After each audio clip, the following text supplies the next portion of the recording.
प्रकट हो गई आकाश में। तो इस प्रकार दोनों एक दूसरे को सांत्वना प्रदान करते हुए अपने अपने घर चले जाते हैं।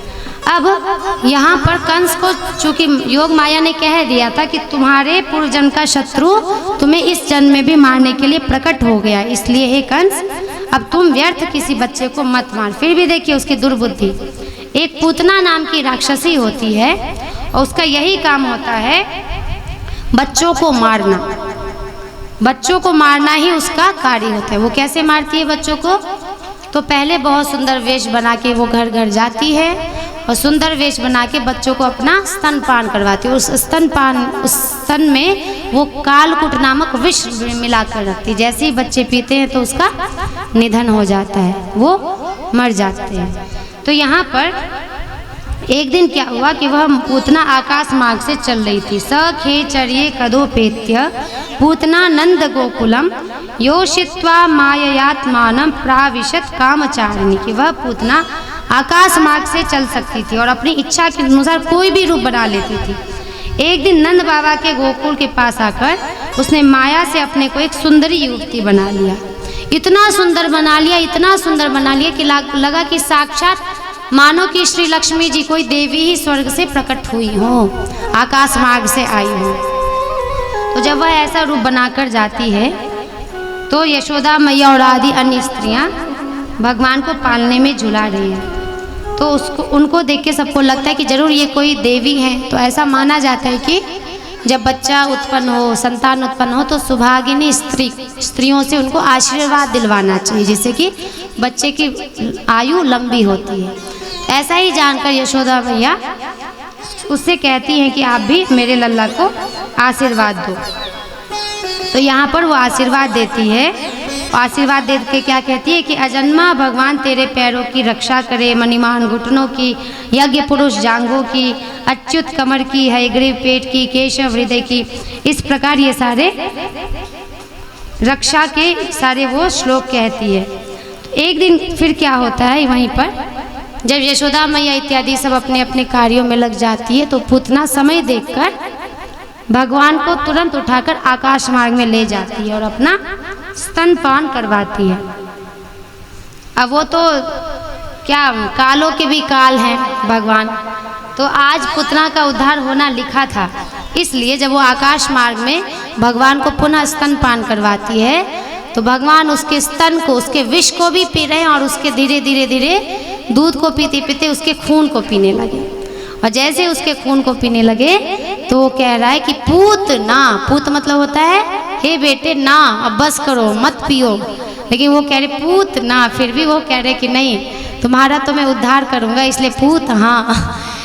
इसलिए भगवान क्या करते हैं, उसका उद्धार करते हैं और उस पूतना का साक्षात उद्धार होता है। अर्थात तो वो साक्षात भगवत धाम को भगवान के चरणों में निवास करती है। तो इस प्रकार भगवान पूतना का उद्धार करते हैं।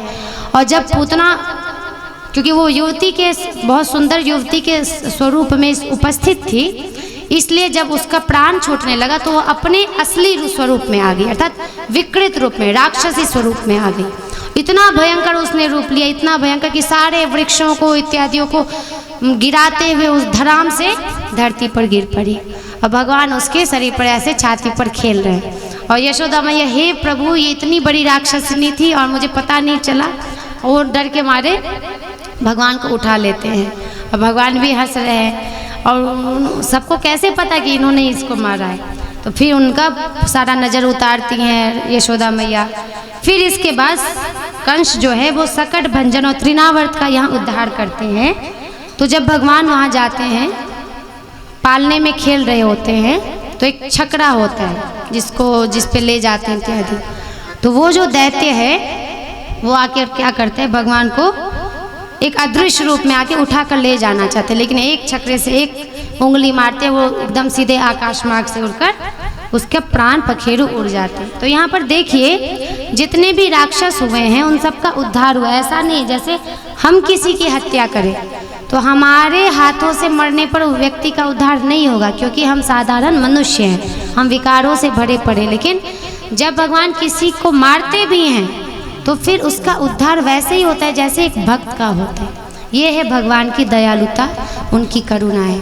इसलिए कहा जाता है ये न के न प्रकारे ना, बस अनन्यता हो जानी चाहिए, मतलब भगवान के सिवा कुछ नहीं दिखना चाहिए, चाहे शत्रु ही भाव से। जैसे कंस ने भगवान को शत्रु माना था तो उसे दिन रात कृष्ण ही कृष्ण सर्वत्र दिखाई देता था, कभी अपने मंत्री में तो कभी यहाँ कभी उधर, जड़ चेतन सब जगह उसे कृष्ण दिखाई दे रहा था। सोचिए ये भाव प्राप्त करने के लिए कितनी तपस्या करनी पड़ती है।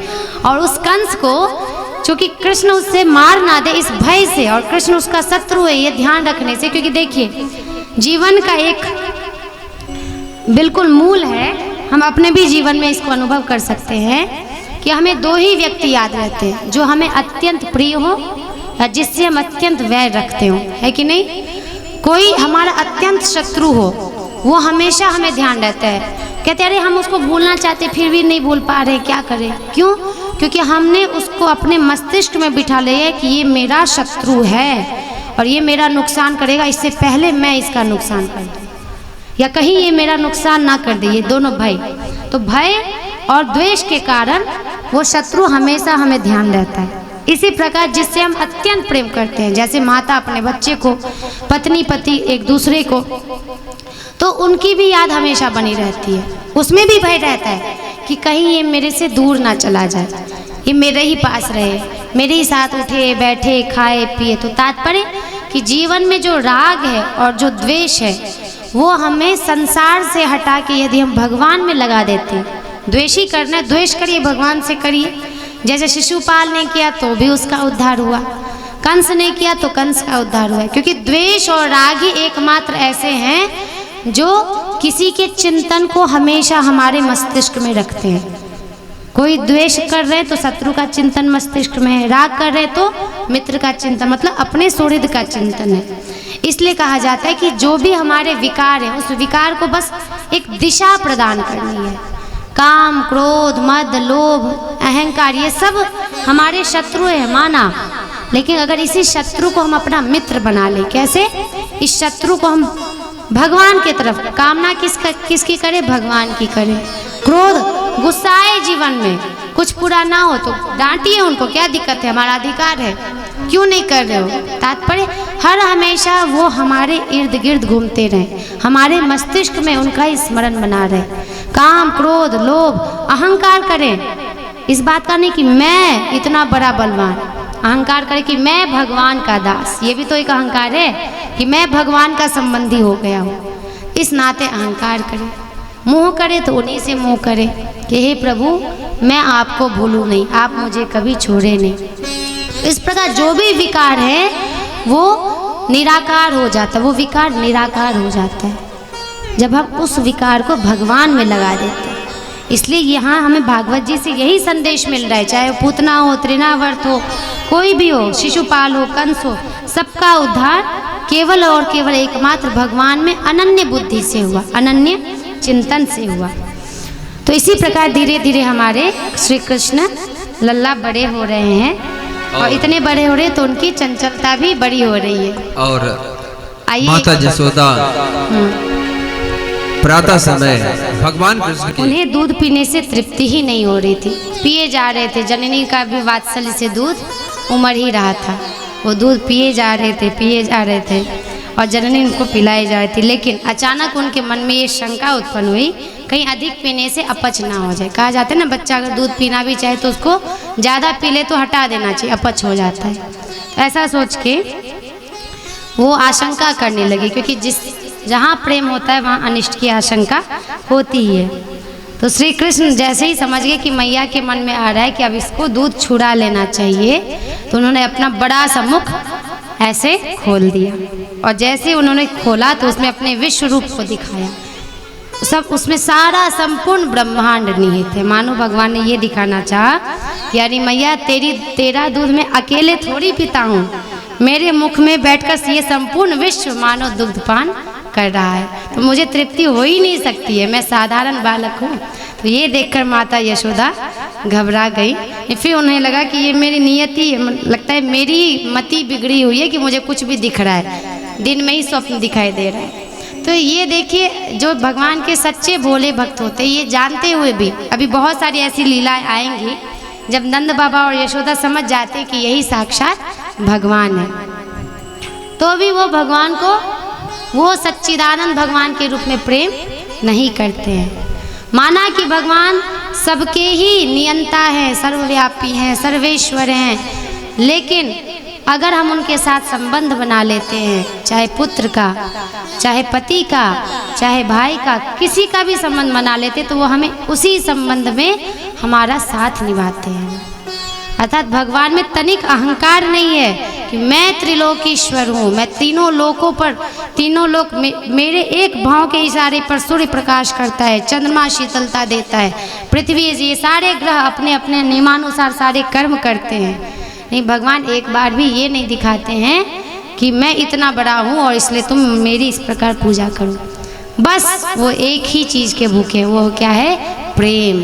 प्रेम के वश में है भगवान, भगत के वश में है भगवान। तो इसके लिए उन्होंने स्थान भी कौन सा चुना? क्योंकि ये मान के चलना चाहिए कि सब कुछ हो रहा है तो किनकी इच्छा से? भगवान की इच्छा से। तो भोले भाले गोकुल वासियों को चुना, जो गोकुलवासी केवल प्रेम और प्रेम ही करना जानते, उसके अलावा ना वो ज्ञान जानते, ना विज्ञान जानते, केवल प्रेम जानते। तो इस प्रकार भगवान हमें इतने सहज से प्राप्त हो सकते, उन्होंने ये मार्ग हमें दिखाया है। फिर भी अगर हम उन्हें प्राप्त करने की अभिलाषा ना रखें, उन करुणामय प्रभु के करुणा में ओतप्रोत होने की इच्छा न रखें, तो ये हमारा दुर्भाग्य है। क्योंकि साधारण मनुष्य से यदि प्रेम करो तो वो अपना कभी दिखाएगा कि देखो मेरे पास इतना बंगला है, मैं इतना बड़ा विद्वान हूँ, मेरे पास ये गाड़ी है कि नहीं? अगर मान लीजिए किसी पति पत्नी का ही विवाह होता है, तो पत्नी अगर सुंदर है तो पत्नी अपनी सुंदरता का अहंकार दिखलाती है, पति यदि पैसे वाला है तो अपने पैसे का अहंकार दिखलाता है, और बात में कहेगा अरे तुम क्या समझोगी, ना समझ, तुम क्या समझोगी। क्यों? क्योंकि उसे अहंकार है कि मैं सब कुछ जानता हूँ। लेकिन ऐसा असंभव है कि दुनिया में हर कोई हर कुछ जान जाए। तो आजकल के प्रेम में क्या है? प्रदर्शन है। प्रेम प्रदर्शन का एक माध्यम बन गया है कि हम बड़े हैं तो हम बड़े हैं। तो ये प्रेम नहीं होता है। प्रेम का तात्पर्य होता है कि अपने आप को समर्पण कर देना। अहंकार का वहाँ ना धन का कोई लोभ होता है, ना कोई रूप का, सौंदर्य का लोभ होता है, किसी का आकर्षण नहीं, जहाँ हो वही प्रेम है। और ये उदाहरण, ये प्रेरणा हमें किससे लेनी चाहिए? साक्षात भगवान से, जो त्रिलोकी के नियंता होते हुए भी, साक्षात नारायण होते हुए भी, मैया उनको कभी उखल में बांध देती हैं, तो कभी उनको गोपियाँ कहती हैं कि माखन दूंगी तब पहले नाच के दिखाओ।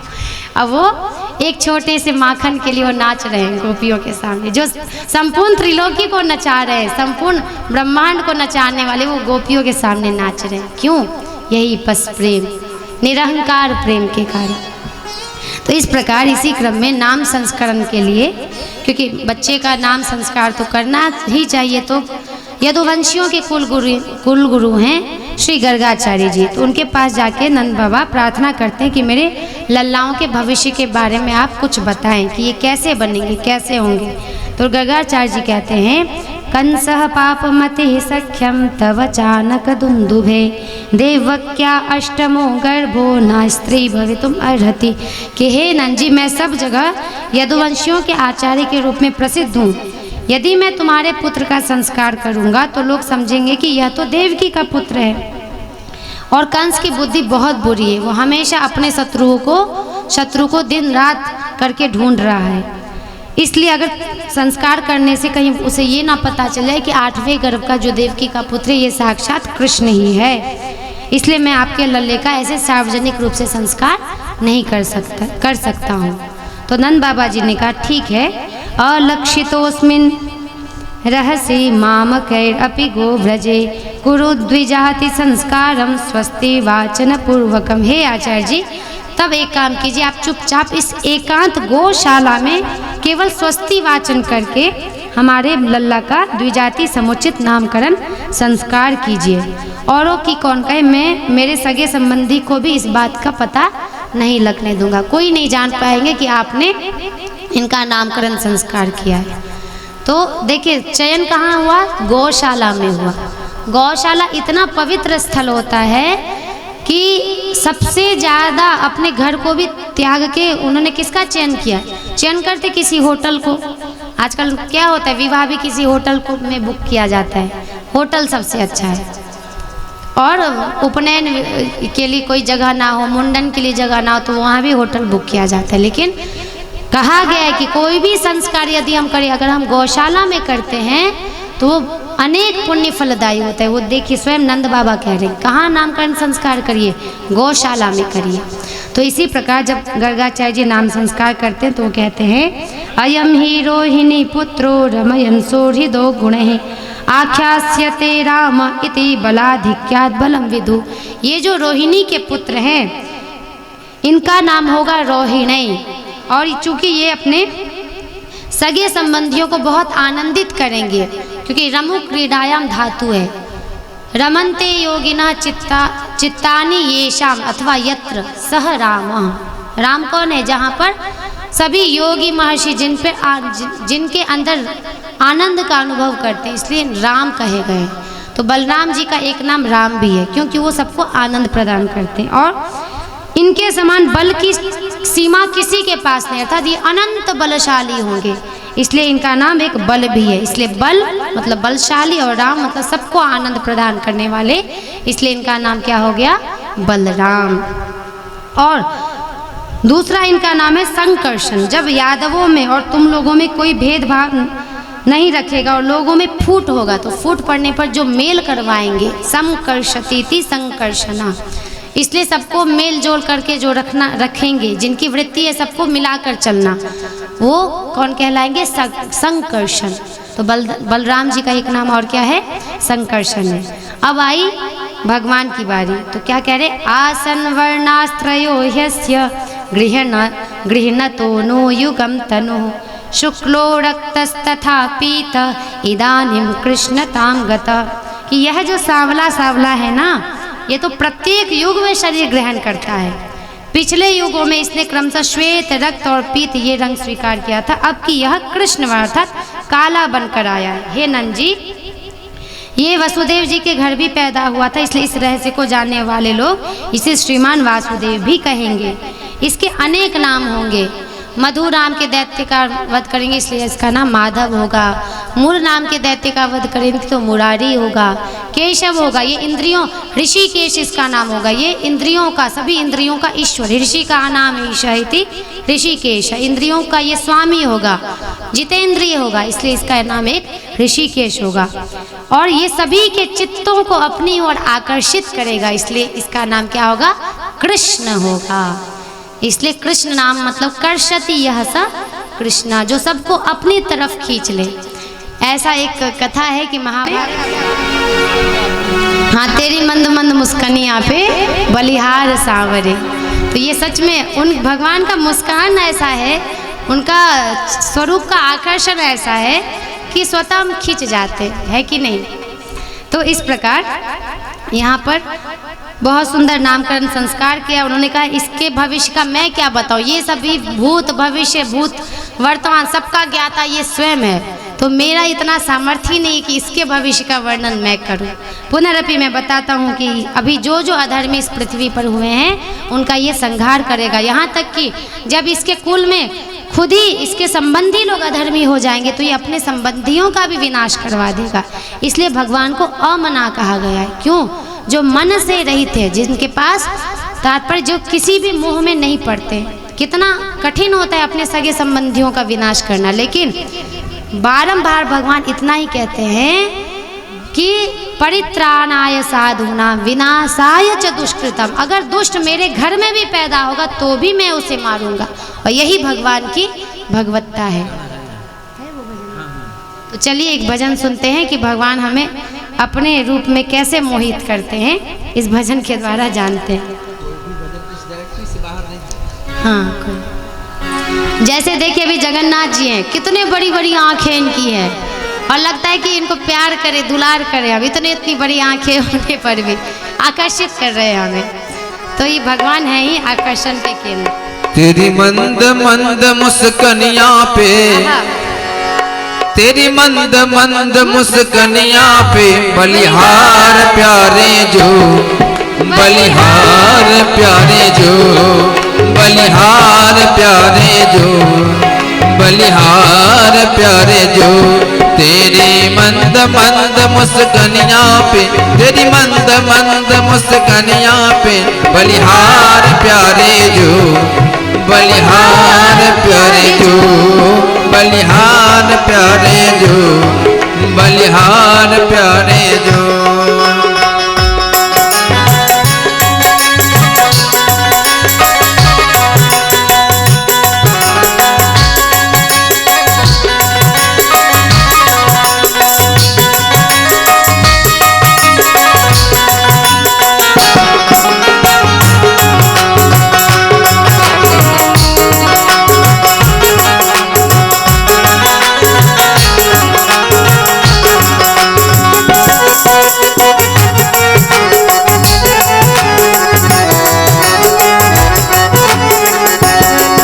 तेरे नयन अजब मतवारे हो मटके काले काले, तेरे नयन अजब मतवारे,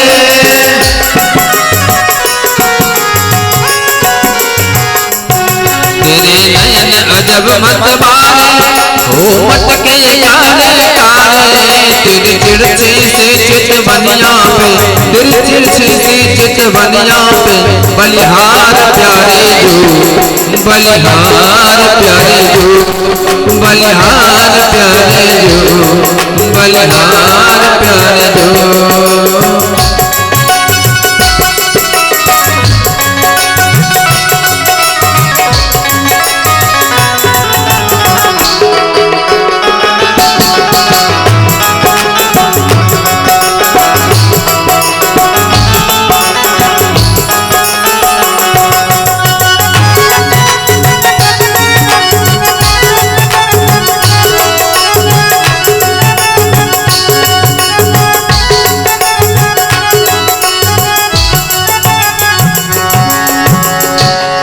तेरे बाल बड़े घुंघराले बादल हो काले काले, तेरे बाल बड़े घुंघराले,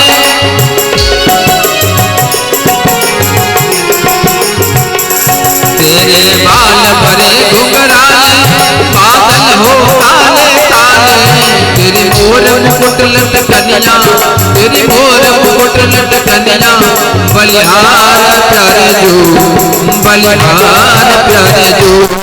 तेरे मंद मंद मुस्कनिया, तेरे मंद मंद मुस्कनिया पे बलिहार प्यारे जो, बलिहार प्यारे जो, बलिहार प्यारे जो, बलिहार प्यारे जो, बलिहार प्यारे जो, बलिहार प्यारे जो, बलिहार प्यारे जो, बलिहार प्यारे जो। जय जय श्री राधेश्याम। तो इस प्रकार मैया कन्हैया ने मिट्टी खाई है। एकदा क्रीडमानास्ते रामाद्या गोपदारकः कृष्णो मृदम भक्षितवान इति मात्रे न्यवेदयम्, कि माँ कन्हैया ने मिट्टी खाई है। तो भगवान को लगा अब तो मैं फंस जाऊंगा, तो अब क्या उपाय किया जाए। उनको बहुत बचना आता है, कैसे बचा जाए। तो उन्होंने कहा कि माँ मैंने मिट्टी नहीं खाई, ये सब ऐसे ही झूठ बोल रहे हैं, विश्वास हो तो मेरा मुख देख लो। चूँकि जब स्तनपान वो कर रहे थे तब मैया उस समय उनका मुख देखी थी, तो डर के मारे आंखें बंद कर ली थी। तो उन्होंने सोचा कि जैसे ही मैं अपने मुख खोलूँगा, मेरे मुख में संपूर्ण ब्रह्मांड का दर्शन करके पुनः मैया भूल जाएगी कि मैंने मिट्टी खाई है। तो इसी प्रकार जैसे ही भगवान ने मुख खोला तो क्या देखती हैं यशोदा जी, एतद् विचित्रं सहजीव काल स्वभाव कर्माशय लिंग भेदम सूनोस्तनो वीक्ष विदारितास्य व्रजम साहात्मा नम अवाप शंकाम, कि इस मुंह में समस्त चर अचर संपूर्ण जगत विद्यमान है। आकाश, दिशाएं, पहाड़, द्वीप, समुद्रों के सहित सारी पृथ्वी, बहाने वाली वायु, वैद्युत, अग्नि, चंद्रमा, यूं कहे सब कुछ संपूर्ण सृष्टि, यहाँ जो सूक्ष्म स्थूल संपूर्ण सृष्टि भगवान के छोटे से मुख में विद्यमान है। ये देखकर मैया वहीं पर बेहोश हो जाती हैं और उनको भूल जाती कि कन्हैया ने मिट्टी खाई है। फिर उनको होश आता है तो फिर उन्हें लगता है कि ये मेरा भ्रम होगा। ऐसा करके वो नंद बाबा से चर्चा करती है तो नंद बाबा कहती नहीं नहीं, हो सकता है कि आप कार्य ज़्यादा कर लेती है तो कार्य के थकान से आपको ये सब चीज़ दिख रहा हो, आप चिंता ना करें, हमारा लल्ला तो हमारा ही लल्ला है और कोई नहीं। फिर एक दिन ऐसा होता है कि माता का वो दुग्ध पान करते रहते हैं, तभी माता दूध चढ़ाई रहती हैं अग्नि पर। तो देखती हैं कि दूध उबल गया, तो तुरंत लल्ला को वहीं पर छोड़ के, आधी शुरुआत ही की थी कि छोड़ के उस दूध को बुझाने के लिए चली जाती हैं। तो जब वो जाती हैं तो भगवान को आता है गुस्सा, और गुस्सा आता है तो चलते चलते क्या करते हैं, वो छोटे वर्ष के हैं, 1 से 2 वर्ष के बालक हैं। तो चलते चलते क्या करते हैं, जो भी सामने छकड़ा रहता है उसको डंडे लेके फोड़ देते हैं। ऐसा फोड़ते हैं कि सारा दही, सारा मक्खन, सारा दूध गिर जाता है। अब माता को आता है गुस्सा कि ऐसी शैतानी तो देखी नहीं मैंने कहीं भी, कोई भी बच्चा इतना शैतान नहीं होता जितना मेरा लल्ला है। नहीं, इसे अगर अभी दंड नहीं दिया जाए तो फिर ये जो है और ज़्यादा चंचल हो जाएगा और ज़्यादा बदमाशी करेगा। ऐसा सोच के मैया क्या करती हैं, भगवान को उखल में बांधती है। तो हम सबको ये कथा पता है कि डोरी छोटी होने लगती है, जितने बार बांधती है उतने बार डोरी छोटी हो जाती है। फिर जब मैया उनसे खुद प्रार्थना करती है कि हे लल्ला बंधवा लो, क्यों इतना कर रहे हो, तब भगवान बंधवा लेते हैं। इसी क्रम में उखल बांधने की प्रक्रिया में प्रेम के बंधन में मोहन बंध गए, प्रेम के बंधन में मोहन बंध गए। प्रेमियों ने जो बनाया बन गए, प्रेमियों ने जो बनाया बन गए। प्रेम के बंधन में मोहन बंध गए, प्रेम के बंधन में मोहन बंध गए।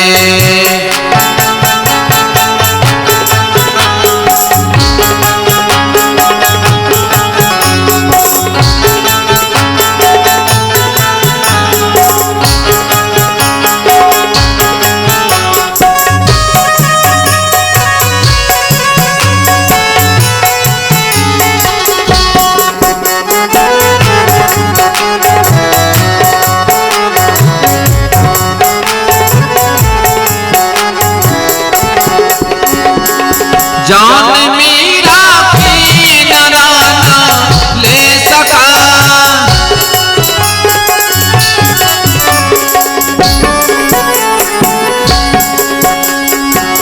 जान मीरा की नराना ले सका।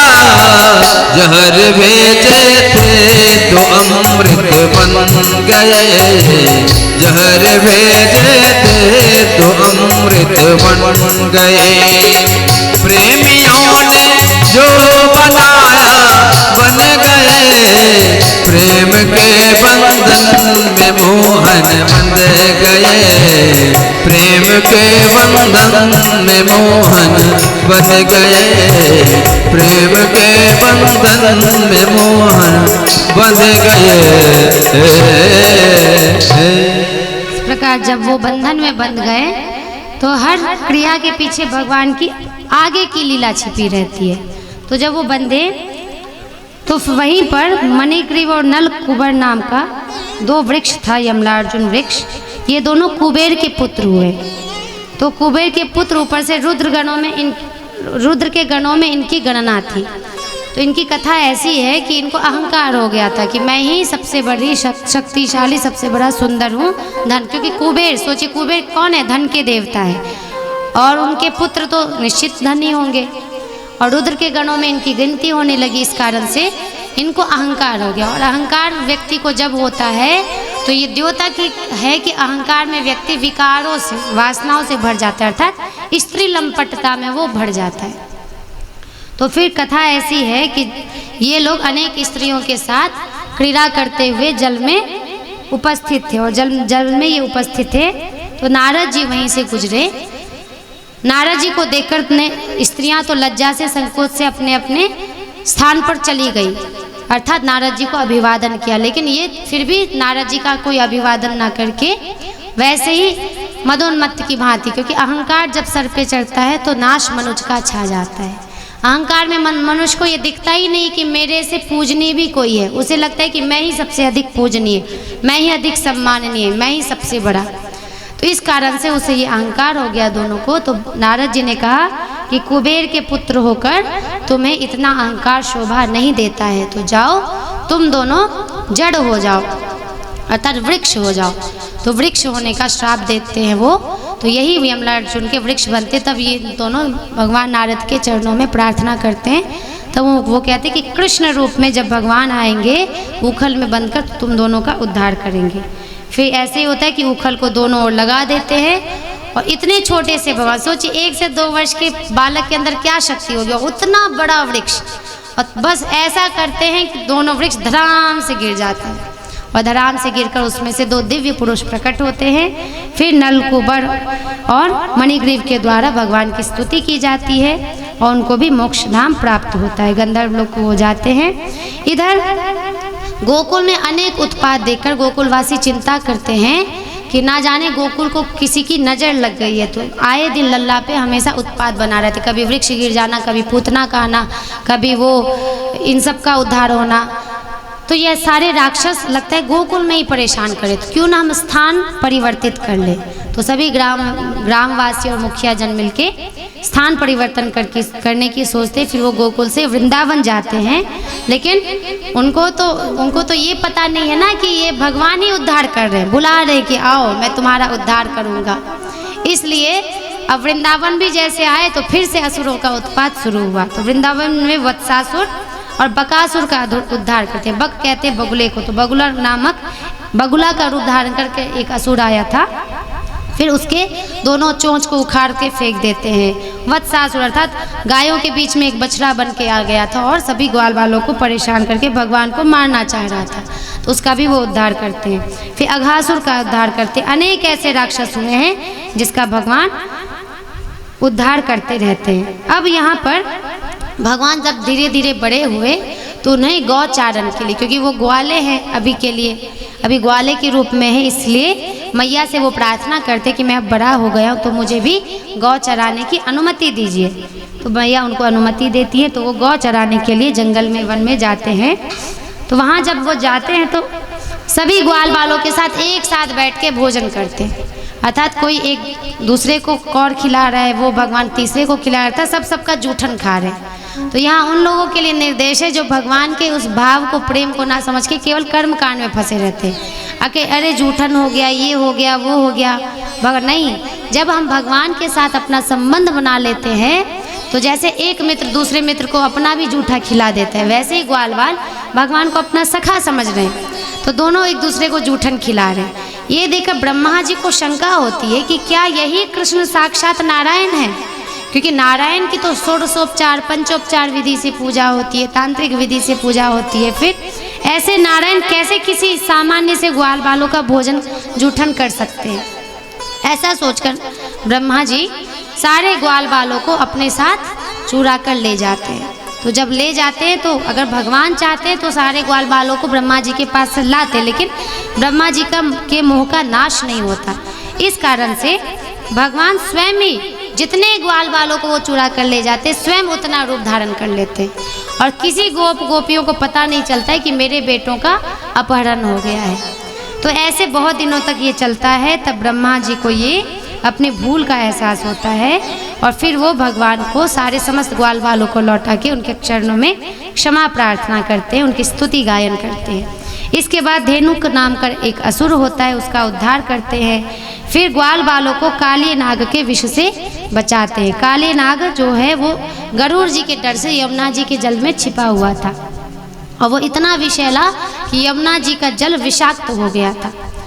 तो जब गेंद के बहाने वो लेने के लिए जाते हैं वहाँ पर, तो काली नाग भी अहंकार में था। उसे लगा कि मैं सबसे बड़ा सर्प हूँ, जिसको चाहूँगा उसको डस सकता हूँ। तो इस प्रकार भगवान जब उसके ऊपर नृत्य करते हैं उसके फनों के ऊपर, तो उसके अहंकार, काम, क्रोध, ये सब एक द्योतक है।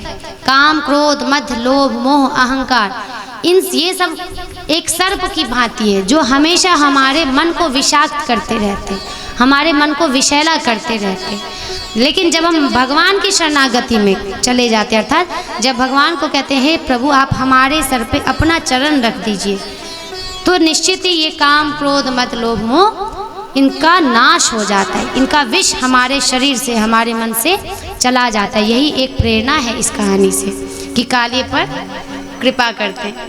गिरधारी तांडव गति मुंडन पर नाचत, गिरधारी तांडव गति मुंडन पर नाचत, तांडव गति मुंडन पर नाचत, गिरधारी तांडव गति मुंडन पर नाचत।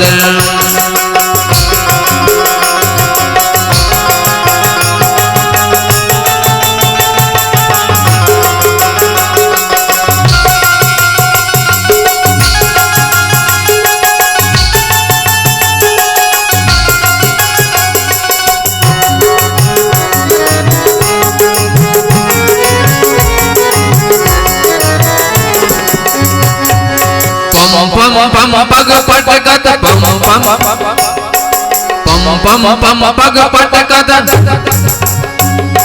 पम पम पम पानी पर पम पम पम पग पटकत पम पम पम पानी पर पम पम पम पग पटकत पम पम पम पानी पर बिम बिम बिम विनती कर बिम बिम बिम विनती कर राघव दुहारे तांडव गति मुंडन पर नाचत, तांडव गति मुंडन पर नाचत, गिरधारी तांडव गति मुंडन पर नाचत, तांडव गति मुंडन पर नाचत, गिरधारी तांडव गति मुंडन पर नाचत, तांडव गति मुंडन पर नाचत, गिरधारी तांडव गति मुंडन पर नाचत। इस प्रकार काली नाग का के अभिमान का मर्दन भगवान करते हैं। फिर उसे आज्ञा देते हैं कि वो इस यमुना नदी को छोड़कर कहीं और निवास करे। तो काली नाग कहते कि हे प्रभु, आप गरुड़, आपके ही वाहन गरुड़ जी जो है उनने हमेशा मुझे भक्षण करने के लिए तैयार उद्यत रहते हैं, तो मैं कहाँ जाऊँ। तो उन्होंने कहा अब आप चिंता मत करें, मेरे चरण कमलों का चिन्ह देखकर ही वो आपको भक्षण या आपको प्रणाम करेंगे, इसलिए अब आप निर्भय होकर जहाँ चाहे वहाँ निवास करें। इस प्रकार अनेक घटनाओं से, अनेक परिस्थितियों, विपरीत परिस्थितियों से भगवान ने गौ और गोपों की रक्षा की, उनको दावानल से बचाया। आग लग गई थी गोकुल में, वृंदावन में, वन में, तो फिर उन्होंने भगवान ने अग्नि को पीकर गोपों को बचाया। फिर यहाँ पर वर्षा और शरद ऋतु का वर्णन है। देखिए श्रीमद् भागवतम में भगवान के द्वारा हमें ये संदेश दिया जा रहा है कि यदि हमें भगवान से प्रेम करना है, उन्हें प्रसन्न करना है, तो हमें प्रकृति से प्रेम करना आना चाहिए। तात्पर्य कि हमें पर्यावरण से प्रेम करना चाहिए। आजकल हम भगवान से तो प्रेम करते हैं, उनके लिए मंदिर में खूब चढ़ावा चढ़ाते हैं, जो भी है, मतलब एक प्रेम से सब कुछ करते हैं, लेकिन प्रकृति को हम भूलते जा रहे हैं, पर्यावरण को भूलते जा रहे हैं। जिस निकुंज में विराजे घनश्याम राधे राधे, ऐसा कहते हैं। तो निकुंज क्या है? क्या ये निकुंज पत्थर और संगमरमर का कोई जगह है? नहीं, निकुंज सारे पौधों और वृक्षों का स्थान है। आप देखिए, जब मन बहुत विचलित होता है हमारा, तो हम कहाँ जाते हैं? किसी वन में हम जाना चाहते, किसी पौधों के पास जाना चाहते हैं और अपने आप को शांत महसूस करते हैं, क्योंकि ऐसा माना जाता है कि वृक्ष जो होते हैं वो सत्व गुण के प्रतीक होते हैं। आप देखिए, बड़े बड़े ऋषि मुनि, चाहे कोई भी हो, बुद्ध हुए हों, अगस्त्य, विश्वामित्र, वशिष्ठ, जो भी हुए हों, उन्होंने वृक्षों के नीचे ही ध्यान को, ज्ञान को प्राप्त किया। बुद्ध भगवान भी एक भगवान के अवतार है। तो सुना होगा आपने एक बोधि वृक्ष नाम करके। कहाँ प्राप्त किया? किसी संगमरमर के नीचे किया? किसी एसी रूम में किया? कहाँ किया? वृक्ष के नीचे उस आत्मज्ञान को प्राप्त किया। तो वृक्ष शुद्ध सत्वगुण का प्रतीक है। लेकिन आज ऐसी दुर्दशा है हमारे वातावरण की कि वृक्ष कहीं दिखाई नहीं देता। ऐसे अभी नजरें अगर मैं घुमाऊं तो इस गौशाला में एक भी वृक्ष नहीं दिखाई दे रहा है, जो कि गौशाला इतना बड़ा है। अगर इसके चारों तरफ हम वृक्ष लगा दें तो गौ माता, नीम का वृक्ष तो सर्वोत्तम होता है, गौ माता खाएंगी भी नहीं और सारे ऑक्सीजन से भरपूर हो जाएगा। अभी मैं बार बार चर्चा कर रही कि सभी के रूम में फ्रिज जरूर होगा, है कि नहीं? सबके रूम में आजकल फ्रिज होता है और सबके रूम में अब धीरे धीरे एसी भी आने लगा है, कूलर हट के एसी आना। और एसी और फ्रिज इतना खतरनाक है जिसमें क्लोरोफ्लोरोकार्बन, बार बार की वो गैस इतना विषाक्त है कि यहाँ सब बीमार पड़ रहे हैं। असमय में लोगों की मृत्यु हो रही है। क्यों? क्योंकि जो हमारे लिए फलदायी था उसका हम विनाश कर रहे हैं, और जो हमारे लिए नुकसानदायक है उसका हम स्वागत कर रहे हैं। तो ये हम अपने पैर पे ही तो कुल्हाड़ी मार रहे हैं। तो कृपया वृक्ष को ना काटें। एक जगह तो आप झारखंड की तरफ चले जाइए और दक्षिण भारत की तरफ चले जाइए, वहाँ एक बनाई गई व्यवस्था कि अगर किसी को घर भी बनाना है तो वृक्ष काट के वो लोग नहीं बनाते, भले ही घर टेढ़ा मेढ़ा बन जाए, लेकिन वृक्ष को नहीं कटने देते। अगर बहुत बड़ा विशाल का वृक्ष है तो वो साइड से निकल जाते हैं और अपना घर बनाते हैं। इसलिए जब आप दक्षिण भारत जाएंगे तो वहाँ गर्मी का मौसम कम आपको लगेगा। बेंगलोर जाइए आप, क्यों इतनी गर्मी है? वहाँ सामान्य अनुकूल रहता है इसी कारण से। तो कृपया अगर कहीं वृक्ष को कटते हुए देखें या वृक्ष की हानि होते हुए देखें तो वहाँ रोकिए जाके, और स्वयं से तो कभी भी वृक्ष को ना काटें। ये नम्र निवेदन है। कहा जाता है कि वृक्ष को काटना मतलब 10 गौ हत्या के बराबर है। गौ हत्या ब्रह्म हत्या के बराबर है एक वृक्ष को काटना। और यदि हम अपने स्वार्थ के लिए काटते हैं, पहले एक विधान था कि जब वृक्ष को काटा भी जाता था उनसे प्रार्थना की जाती थी कि हे वृक्ष देवता आप हमें क्षमा करें, क्या आप हमें काटने की अनुमति देते हैं? और उनको हरा भरा नहीं काटा जाता था, जब वो सूख जाते थे तब जाके उनको काटा जाता था। लेकिन आजकल तो हम कुछ समझ ही नहीं रहे, बस कहते पीपल में भगवान का निवास है, इसमें है, तुलसी में साक्षात। कहाँ है?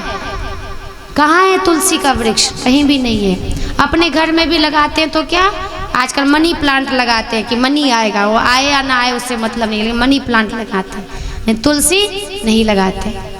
इसलिए तुलसी का वृक्ष जरूर लगाइए जो ज़्यादातर ऑक्सीजन दे, नीम दे। अच्छा, लोगों के मन में सोचिए कितने हम स्वार्थी, मतलब स्वार्थी नहीं कहेंगे, फिर से दोहराएंगे, अनर्थी कहेंगे। स्वार्थी तो बनना चाहिए, अनर्थी नहीं। इतने अनर्थी होते जा रहे हैं हम कि अगर हम अमरूद के पेड़ लगा दें, आम के पेड़ लगा दें तो कहते अरे नहीं लगाएंगे, बंदर लोग आके खा जाते हैं। अच्छी बात है ना, उतना पुण्य मिलेगा हमें। हम बंदरों को रोटी नहीं देते हैं तो बंदर बेचारे खाएंगे क्या? क्या खाएंगे? उनके लिए वही तो है, अमरूद ही तो उनका आहार है। अर्थात वृक्ष पर जो फल फूल होते वही तो उनका आहार है। लेकिन हम इतने अनर्थी हो गए कि उनके प्रति भी दया की भावना नहीं है। बंदर आना आ जाए, हमारे अमरूद फल ना खा ले, इसलिए हम अमरूद का वृक्ष नहीं लगाए। क्या है ये? अर्थात सब कुछ हमारे ही भोगने के लिए, एक छोटे से पेट में क्या क्या भोगेंगे। थोड़ा और उदार बने ना। उदार चरिता नाम तू वसुधैव कुटुंबकम। उदार चरित्र मनुष्य के लिए एक परिवार नहीं है, संपूर्ण पृथ्वी ही उसका कुटुंब है। उस संपूर्ण पृथ्वी में केवल मनुष्य नहीं आते हैं, ध्यान दीजिए, पशु पक्षी, यहाँ तक कि छोटी सी चींटी भी आती है। क्या उनके पालन पोषण का दायित्व तो हमारा नहीं है? है। इसके लिए कृपया ज़्यादा से ज़्यादा संख्या में वृक्ष लगाइए। एक महोत्सव मनाइए, जैसे जन्माष्टमी मनाते हैं, सरस्वती पूजा मनाते हैं, दुर्गा पूजा मनाते हैं, तो वहाँ संकल्प कीजिए आप सब कि दुर्गा पूजा के अंतिम दिन सभी लोग मिलकर वृक्षारोपण करेंगे। यदि एक व्यक्ति एक वृक्ष लगाए तो वहाँ 100 व्यक्ति है तो 100 वृक्ष लग जाएंगे। क्यों ना ऐसी संकल्प हम करते? और वृक्ष है तभी मिट्टी बचेगी, और मिट्टी बचेगी तभी समझिए पृथ्वी माता बचेगी। जैसे हम आपका नाक बंद कर दे तो आप कितना ज़्यादा से ज़्यादा 1 मिनट भी नाक बंद करके नहीं रह सकते, मतलब मृत्यु सुनिश्चित है। वैसे हम पृथ्वी माता का नाक बंद कर रहे हैं। कैसे? सीमेंट डाल के, हर जगह सीमेंट, संगमरमर, क्योंकि सीमेंट पर जैसे जल जाता है वर्षा का पानी, वो ठहरता है, बताइए, वो फिर जाके फिर ऐसे ही बाढ़ आ जाता है। लेकिन पहले मिट्टी होती थी तो बाढ़ की भी संभावना कम थी, मिट्टी उस जल को सोखता था, वृक्ष में वो मिट्टी जाती थी, वो पानी जाता था, उससे सारे खेत सब कुछ अच्छे होते थे। तो हम ना अन्न का ध्यान रख रहे हैं कि हमें आगे भविष्य में अन्न कैसे मिलेगा, फल कैसे मिलेगा, औषधि कैसे मिलेगी, कुछ का हमें ध्यान ही नहीं है। बस इतना ध्यान है कि हमारे घर में सुंदर एसी कैसे लग जाए, हमारे घर में सुंदर वॉल पुट्टी का पेंट कैसे हो जाए, हमारे घर में इतनी गाड़ी कैसे हो जाए। इतने अनर्थी हो गए। सुंदर सुंदर साड़ी कैसे मिल जाए, कपड़े कैसे सुंदर सुंदर, बस यही ध्यान है। इसके अलावा हम कुछ सोच ही नहीं रहे हैं। तो हम क्या मनुष्य रूपे न मृगाश्चरन्ति, हम पशु हो चुके, मात्र एक पशु बन के रह जाएंगे। और ये हम स्वयं के लिए समझिए कि जल्द से जल्द कह रहे हैं कि आ बैल मुझे मार, कि हे प्रलय जल्दी आओ। कलयुग भी सोचेगा कि मैं तो कलयुग में, चलो मैं धीरे धीरे अपने पाप कर्म को बढ़ाऊंगी, लेकिन मेरे से भी खतरनाक तो ये मनुष्य समुदाय है, जिस पहले ही कहता है कि कलयुग तुम जल्दी से आ जाओ, प्रलय को ले आओ। नहीं, मनुष्य चाहे तो देवता भी बन सकता है और मनुष्य चाहे तो पशु और राक्षस भी बन सकता है। और अभी हम क्या बने हुए हैं? राक्षस, जो केवल अपने लिए ही सोचते हैं, प्रकृति के लिए, संसार के लिए नहीं सोचते।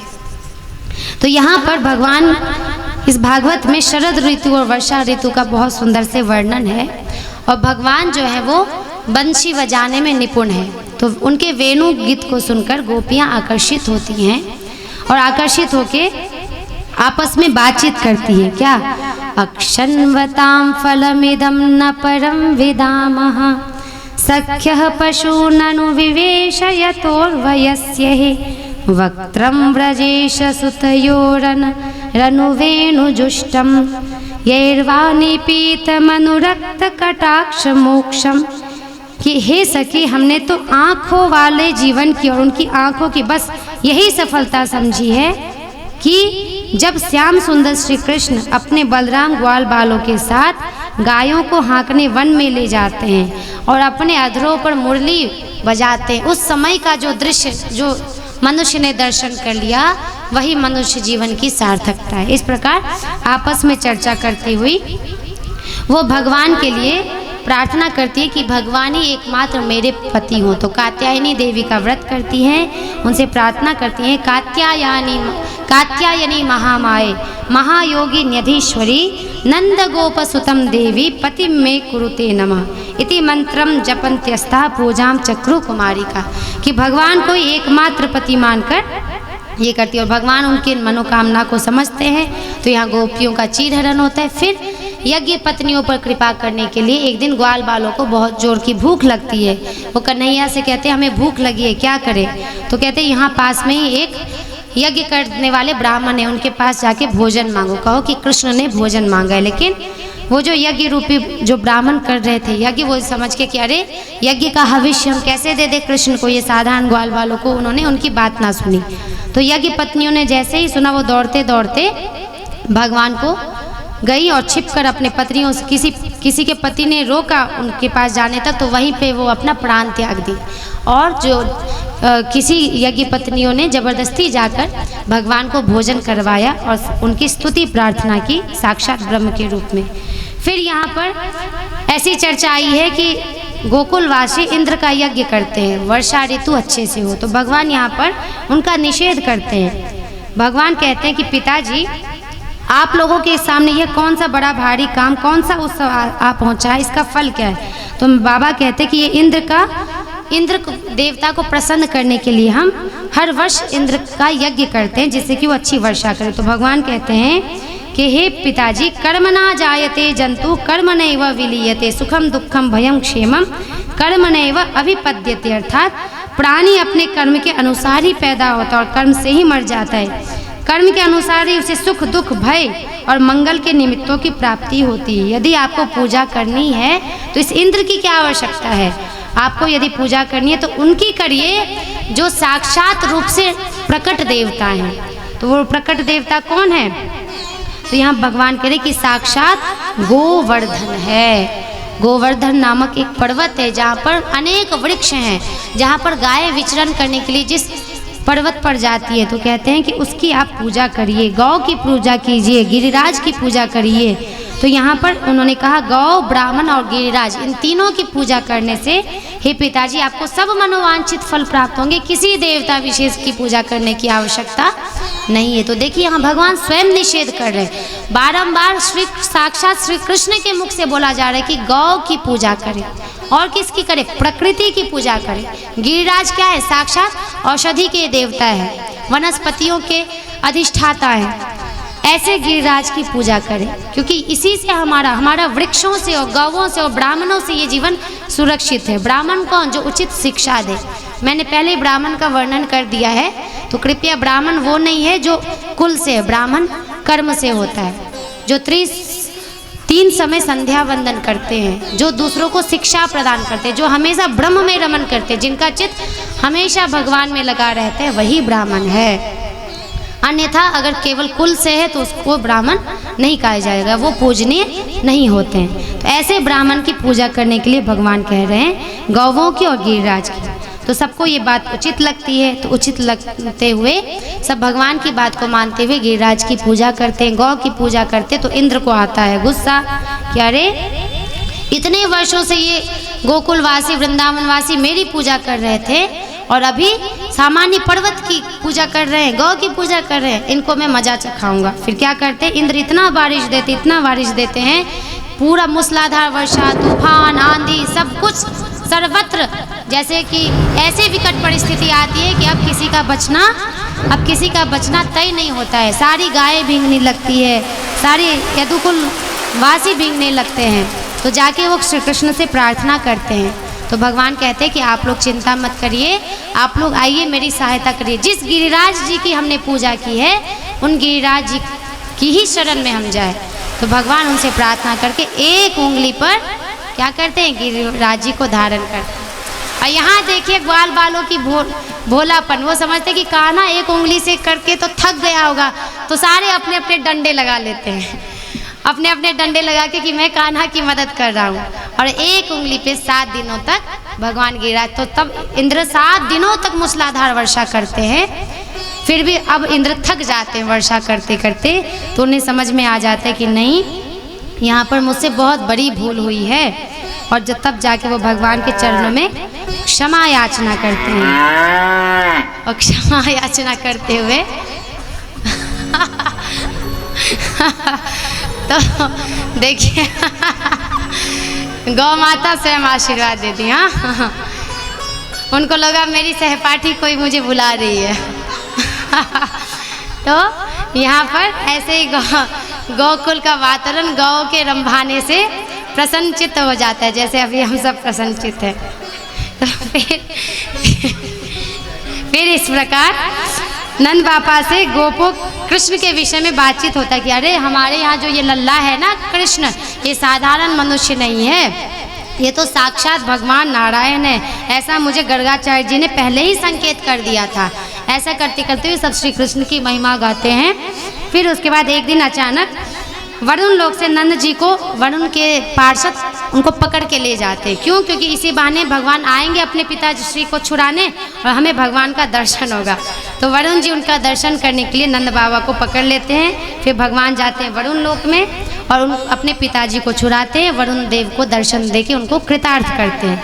अब आगे यहाँ पर भगवान गोपियों के उन्होंने जो व्रत उपासना की थी भगवान को प्राप्त करने के लिए, इस व्रत उपासना को पूर्ण करने के लिए वो शरद ऋतु काल में वंशी की मधुर तान ध्वनि को छेड़ते हैं। और वो मधुर ध्वनि ऐसी होती है कि वहाँ सभी गोपियों को ऐसा लगता है कि श्री कृष्ण मुझे बुला रहे हैं तो मुझे बुला रहे हैं। उन वंशियों में उनको अपना नाम सुनाई देता है। तो कोई गोपी दूध चढ़ा के आई, वो दूध चढ़ा के छोड़ के चली जाती है उस वन में। फिर उसके बाद कोई गोपी श्रृंगार आधा की आधा श्रृंगार में ही चली जाती। देखिए प्रेम की अवस्था ये नहीं है कि जहाँ पूर्ण श्रृंगार से युक्त होकर किसी को रिझाए, वो तो काम है।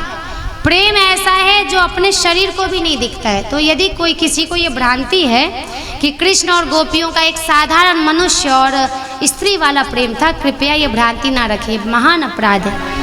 प्रेम का तात्पर्य है कि जहाँ शरीर का भान ना रहे, जहाँ शरीर नहीं वही प्रेम है। जहाँ आत्मा, एक आत्मा दूसरे से मिलने के लिए उत्सुक हो।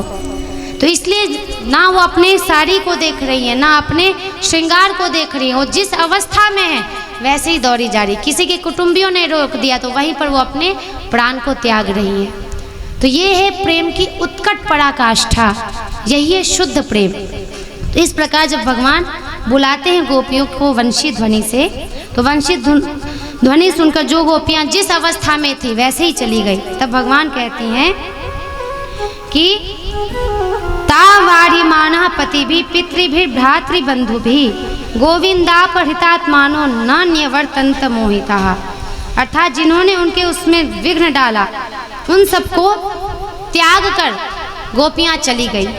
और श्री भगवान उनको कहते हैं स्वागतम वो महाभागाः प्रियम किम करवाणि वह व्रजस्यानामयं कच्चित् ब्रूता गमन कारणम। अब देखिए यहाँ परीक्षा है, कहा ना कि भगवान पहले भक्त को अपने में आकर्षित करते हैं, और जब भक्त भगवान में आकर्षित हो जाता है तो मध्य में भगवान उसकी अत्यंत कठिन परीक्षा लेते हैं। अभी गोपियों की परीक्षा है। क्या कह रहे हैं भगवान? हे महाभाग्यवान गोपियों, आपका स्वागत है, बतलाइए आपको प्रसन्न करने के लिए मैं क्या करूं। फिर तुरंत ही कहते हैं, रजन्येषा घोर रूपा घोर सत्व निषेविता प्रतियात व्रजम नेहा स्थेयम स्त्रीभिः सुमध्यमा। हे सुंदरी गोपियों, रात का समय है, यह स्वयं ही बड़ा भयावना होता है और इसमें बड़े बड़े भयानक जीव जंतु घूमते रहते हैं, अतः तुम सब तुरंत अपने व्रज में लौट जाओ। रात के समय कहा जाता है कि स्त्री को जंगल में नहीं रुकना चाहिए। तुम्हें ना देखकर तुम्हारे माँ बाप, पति, पुत्र, भाई बंधु ढूंढ रहे होंगे, और रात्रि के समय पर पुरुष के पास आना व्यभिचार कहलाता है। देखिए कैसे परीक्षा ले रहे हैं भगवान कि स्त्री का परम धर्म कर्तव्य है कि अपने कुटुंबियों का पालन पोषण करे, उनकी सेवा करे। तो आप ये सारे स्वधर्म अपनी छोड़ के यहाँ पर क्यों आई हैं? आप कृपया अपने अपने घर लौट जाए। कुल स्त्रियों को केवल पतित पति की सेवा नहीं करना चाहिए, अर्थात जो पति चरित्रहीन हो, जो पति अपनी पत्नी में केवल एक स्थिर भावना रखे, दूसरे स्त्रियों के प्रति भी गलत भाव रखता है, तो शास्त्रों का वर्णन है कि ऐसे स्त्री को अपने पति की सेवा कभी भी नहीं करनी चाहिए। लेकिन अगर पति चरित्रवान है और वो धर्मात्मा है, धर्म में उसकी आत्मा है, क्योंकि अभी ऋषभ देव जी के उससे हमने सुना था, गुरु न स स्यात्, पिता न स्यात्, स स्यात्, स्वजनो न स स्यात्, पति न स स्यात्, यह समुपेत न मृत्युम। अर्थात जो मृत्यु के फांसी से जो भगवत भक्ति का उपदेश ना दे, वो पति पति नहीं, वो पिता पिता नहीं, वो माता माता नहीं, ये तो केवल एक सामान्य दृश्य मात्र है जहाँ हमने संबंध को पाल रखा है।